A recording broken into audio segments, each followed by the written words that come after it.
Now, Governor Whitmer spoke today ahead of that CDC vote authorizing the Pfizer vaccine for older kids. Yeah, she touted the new success in beating back the virus and gave a look at the next steps forward, lifting some of those pandemic restrictions. Our Grant Herms joins us live tonight. So, Grant, she had plenty to talk about today.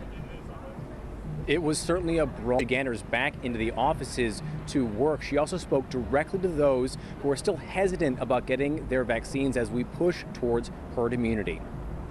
Governor Whitmer praising the state's turn for the better and giving a preview of the pandemic road ahead. The governor officially announcing May 24th will be the day offices will be able to reopen under the guidance of MIOSHA, which has also filed to move emergency pandemic orders to be more permanent standing orders.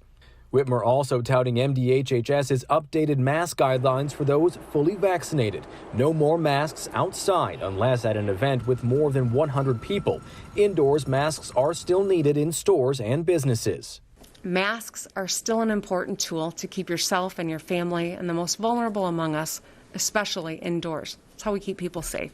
Whitmer and Dr. Janae Caldoon also urging parents to get their eligible children vaccinated after talking with family doctors. This will mean less missed school because of quarantine, fewer missed sports practices and games, a return to birthday parties, sleepovers, and most importantly, our kids will have a much lower risk of getting ill from this terrible virus. Kids are not immune to COVID-19. But with the number of vaccines given each day appearing to slow, both the governor and Dr. Caldoon urging for more people to come forward, this time enlisting primary care doctors, calling on those best chance of putting this pandemic behind us and returning to normal.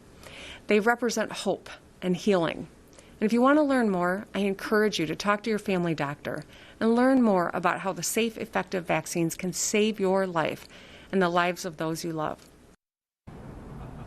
Now, the governor only took 3 questions at her press conference this morning. She did not address what happens if we don't hit that 70% vaccination mark. She didn't talk about the Line 5 pipeline controversy, nor the president's upcoming visit to Michigan. We did try to get some of those questions answered from her office today, but Kimberly, we have not heard back yet. Yeah, Grant, one more thing. The governor, I know, was asked about the move to make some pandemic orders permanent. What did she have to say about that?